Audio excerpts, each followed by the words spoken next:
Hi, welcome back to Sister Talk TV show. This segment we are going to honor Maya Angelou and also continue our discussion of Black Music Month. Sitting with me is Dr. Tyreen Wright. Hello. Coming back from last week. Thanks for coming back. Hey. Thank you. Sitting next to me again is the wonderful Stephanie singing her song Praise God, Grace and all. That's next to Stephanie as a backup singer. Dalphie. Yes. So we're going to go ahead and just jump into Maya Angelou, words of wisdom, even now.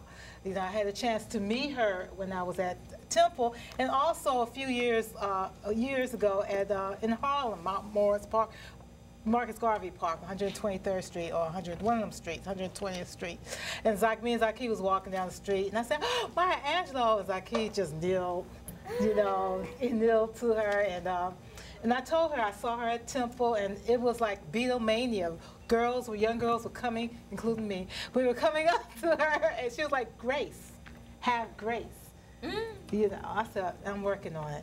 You and my mom, yeah, I have grace, but I'm still working on it. So tell me how much of an impact Maya Angelou has influenced you. Let's start with you, Dr. Wright. Oh, wow, tremendously. Tremendously? Right, because I'm a poet as well, spoken word artist. So, yeah, that's always been like the early inspiration. But, you know, I think most young Black girls of my generation, we knew about I Know Why the Caged Bird Sings and her story, because there's actually a movie that came on television way back then. I remember seeing that not movie. that long ago, but anyway. I remember. You remember? Yeah. Yeah. And right, so she tells her personal story. That was, you know, which is a tremendous story, you know, about courage and forgiveness. You're forgiveness of oneself. And, How about you, Dalphie?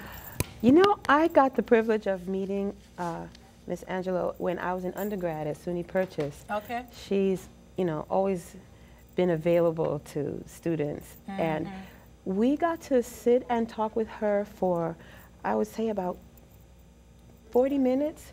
And we gleaned such just pearls of wisdom from her. And I'll never forget, I got to speak to her, and she held my face in her hand, and she said, "You are a beautiful young lady. Never diminish for other people's comfort." Whoa, whoa. Because I was very shy. Right, oh, okay. And I tell you, it was profound. So, you know, some people are life-changing. empaths, and maybe that's who she is, because when she was telling us grace, I thought she was talking to me, because I was acting like a damn fool. Miss Angelou, get out of my way. Miss Angelou. She said, Grace, you know. Stephanie, what about yourself? I'm a poet and writer, so, you know, she influenced me because of her writing, number one. But then, like, the things she would say that's so, like, uplifting, especially for a Black woman, you know, very encouraging to, like, you know, exemplify what she speaks about, who she is and what she stands for. Okay, yeah. You know, what I like about her is she spoke her truth. right. You know, she lived and she spoke her truth. I Know Why the Caged Bird Sings. I mean, she spoke her truth about being raped at 8 years old. Yes. And what got me when I was reading it as a child, before that horrific thing happened to her, the guy was pretty much seducing her. And what she put in her book was that she sort of, you know, liked it or attracted to it, but it just got moved to another level that she just could not, you know, she knew was wrong. Yeah. And I think it took a lot of courage for her to say something like that during that time. Absolutely. 1969, you know. And, you know, for her to have that courage to have a baby at 16 years old also during that time also. The stigma. The stigma of that. Yes. The stigma of that. You were influenced by her by going to Africa. You did the same thing. You followed her path. You're right. But I also had the pleasure of meeting her as well. Oh, wow, okay. At Tuskegee, so all of us at undergrad, as an undergraduate student. Okay. Supports the But students. yes, I too lived in Africa, married in Africa. Oh, you got married in Africa? Yes. Are you still married? No. That's what I thought. I mean, No. okay. But married in Africa, lived in Africa. You married an African man? I married an African man. Yes. Okay, okay. Yeah, Senegalese man. I'm not complaining. We're friends for life. Okay, all right. But yes, a lot of the, I'm a professor. She's a professor as well. Yeah, some of my early poetry, like I said, was inspired by her. But I had the honor of meeting her the first time I ever got a chance to play out my academic pursuits, meaning I was a student at Tuskegee. I was in my senior year, and I had presented at the Booker T. Washington Centennial Conference. And there was something going on called a Family Day Conference. So I met Betty Shabazz, Maya Angelou, Dick Gregory, Dorothy Height, and Marion Barry, all on the same day. Oh boy! Don't talk about Marion Barry. I'm from Washington D.C. Let's get started. But go ahead. So, yes, and they came into our conference. They came into our conference. I was presenting on the lynching files, and they came into our conference at the end and invited us to their reception, closed reception at the mayor's office. Wow.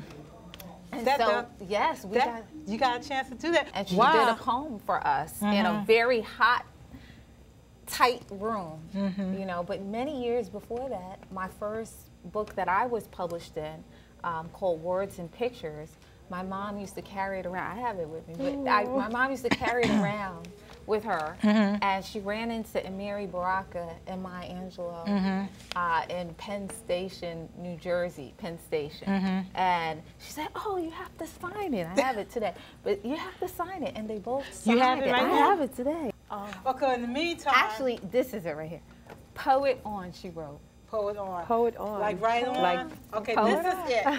Very inspiring. You know, let me just tell you, this is it right here, Poet On. Maya Angelou. Maya Angelou. 991.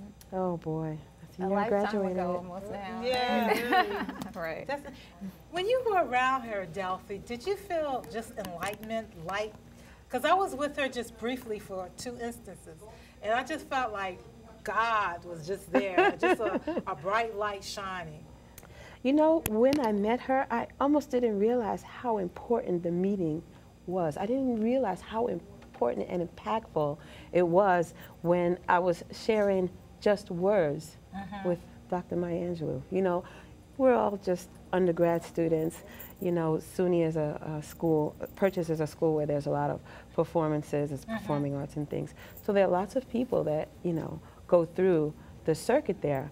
But when I got to, you know, sit and, you know, we just had tea and bagels on campus food. Bagel and tea for Maya Angelou. Go ahead. You know, just poor, broke students. It wasn't until after I left her presence that I realized what a value that moment was to meet her and then just have her address me personally and speak to just our peers. I don't think any of us realized how much it would affect us later. Later on in life. Yeah, How about I'll never forget it. How about yourself, Stephanie? What's your favorite poem or book of Maya Angelou? I know Why the Caged Bird Sings. Oh, you read that? Okay. Why you think? Well, you know, to be a singer is like, it's not the easiest thing, like, because you have to break out of your shyness to get in front of people and to. You've been singing since 6 years old? In the closet? You didn't let nobody know that you could sing? No, I sang at church, but it's a little different when you not singing at church and now you singing on the stage in front of people and everybody's looking at you. Like, you know, like, say you're one person looking at you is scary because you're like, okay, they're thinking, you know, you do it yourself and you love it, but they might look at you and be like, what is she doing up there? So it's like, you know, yeah, exactly. But it's like, you know, you're letting your shyness out. You're freeing yourself and you're. So I know why the Caged Birds Sing made you free yourself. Yeah. So we have a phone call. Carl, he watches Sistah Talk TV show. What do you have to say? Yeah, hi, DIETRA. First of all, a comment to Miss Stephanie. She sounds like a cross between earthy soul and jazz. I'm wondering, was she ever influenced by Lady Day and Miss Dinah Washington? Oh, yeah. I love both of them. Like, to me, like, Billy's voice is just very, you know, soft, and the way that she sings is just like, it comes across and it just touches your heart in such a way that, you know, you just want to listen And Okay. Yeah, Dinah. Yeah, she kind of takes over your soul as you're listening to her. Yeah. Right. Did y'all? And the other, Go ahead, go ahead, Lee. I'm sorry. and the other thing I wanted to say, I had the pleasure of speaking with Ms. Maya years ago when I was involved in education and library science. In my school district in the Bronx, we had a community event, and she was invited to speak. And of course, she spoke about courage. If you have courage in all forms, everything else falls into place after it. So after she spoke, I had my students, little ones, write their own impressions of courage in their own lives and how they found it and utilized it. Right. And they sent them to Miss Maya, and she responded to each and every one of my children individually. Oh, I was so really? touched by that. Wow. And years later, two of my girls called me up and were so touched. They said how they still remember this after about 10, 15 years. I'm in my 60s. I'm going way back. Okay. And we were all crying on the phone. It was such a beautiful experience. What a wonderful lady. What a great loss. Yes. I'm glad I had a chance to speak today, teacher. All right, thank you, Lee. Thank you for sharing that also. She's gone, and it's not that, I'm not sad that she's gone, because I remember, I listened to motivational tapes, Yes. and Les Brown says something about, you have to go to your grave empty. And she left us with a lot Yes. of gifts that are from God, which is love.